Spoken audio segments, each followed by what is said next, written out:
Hey YouTube, I'm coming to you a couple days late. It's been hectic. Had just like a million things to do after my class. My son's birthday's coming up and had to go have the invitations done. Just been crazy. My son just now came in here and passed out right next to me. He came in, he was talking to me, we were talking about Disneyland tomorrow, and look over, I hear snoring and he's out. So anyway, just a quick video on my phone. I told you last week I was really excited about this week's video. I'm bummed I haven't gotten to it yet, but it's about surgery. So it went over a couple different options. Sorry, my TV's on because my son. So first one is the gastric bypass, the roux-en-y. So there's advantages and disadvantages for each surgery, of course. So for the roux-en-y, advantages, rapid weight loss, higher total average weight loss than lap band or than the sleeve. It lowers the chance of type 2 diabetes, or helps eliminate it. Disadvantages, surgery on stomach and bowel. That's a really big one. More complications than lap band or sleeve. Digestive tract is bypassed. Not as much as nutrition as you would with any of the other surgeries. Dumping syndrome. Yeah. I mean, I've heard people with the sleeve having dumping syndrome too. So essentially, eat and poo.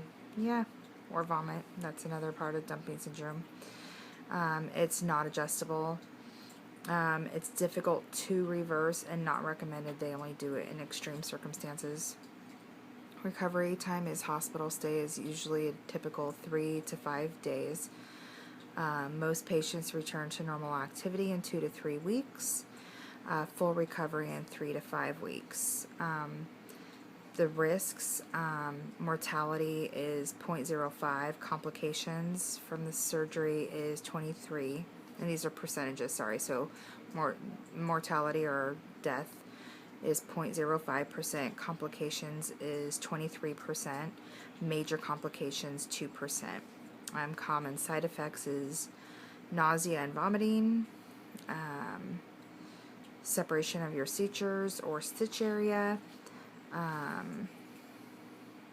and also chance of leaking in the areas that were rerouted, and nutritional deficiency is a really big one.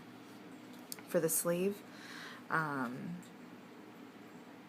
it is the sleeve or the gastric sleeve or VSG or sleeve gastrotomy. So I mean, there's vertical sleeve gastrotomy. That has a lot of words, or a lot of wording. So for that one, advantages: rapid weight loss, more nutrition absorption, fewer stomach complications, higher total weight loss than lap band, lower risk of dumping syndrome, reduce hunger to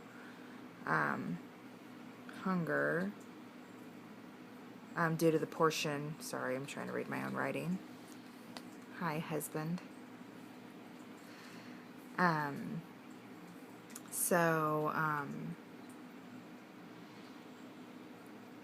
So less eating due to stomach, but also the portion of your stomach that's being cut out is the portion that controls hunger. So essentially most of the hunger that you have is going to be head hunger, and that's going to be the biggest thing to overcome.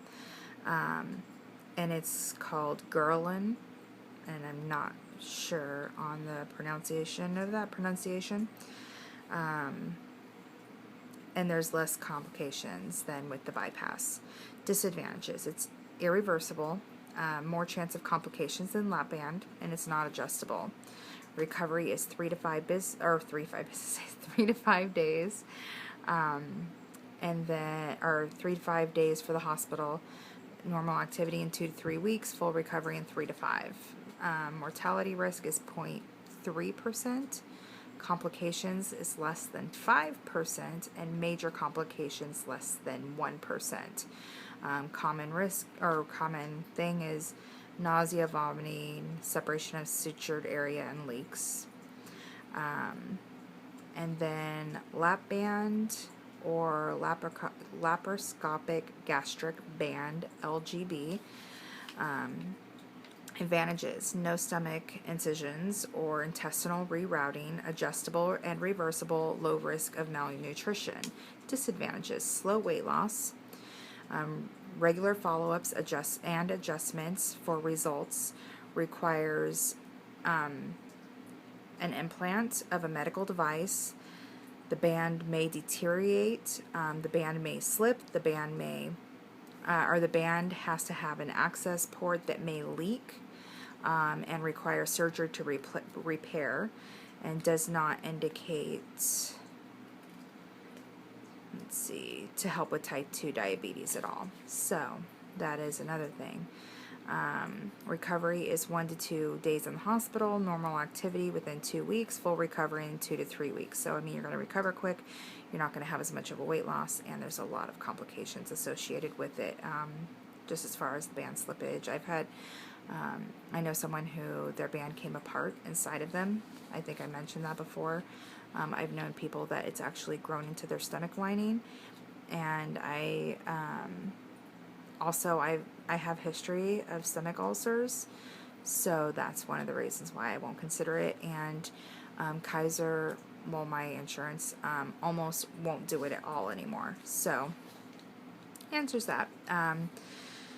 Their mortality is 0.05, total complications 9%, major complications 0.2%, standard risk nausea, vomiting, band slippage or twisting, or stoma, which is, if I wrote it down somewhere, I don't know what I did with it. Anyway, so that it's essentially going to be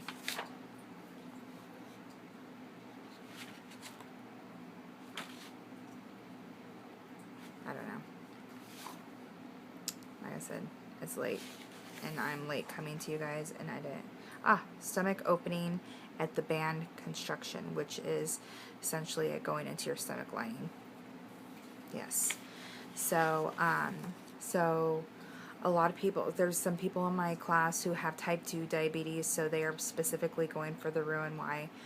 I have mentioned this before. I'm extremely lucky with having no issues other than being fat.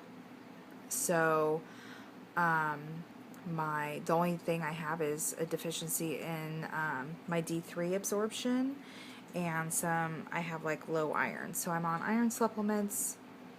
You're essentially going to be on iron supplements if you have surgery, regardless. And D3, pretty common. So I live in sunny San Diego, but it doesn't mean that I'm absorbing everything. So that is something that you just take vitamins for, and essentially with the surgery you're going to be on vitamins a lot. So they suggested the bariatric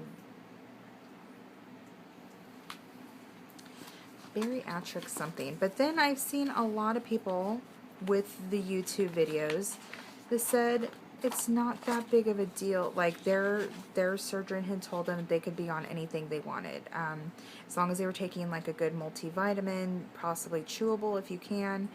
So I'm gonna see, because I was looking at some of the prices of this stuff, and it was expensive, and I was like, I don't know. I don't think that if it's absolutely necessary that I will take that special stuff. But I mean, at the same time, like, I don't know, I'm gonna do whatever's gonna make me most healthy, so we'll see.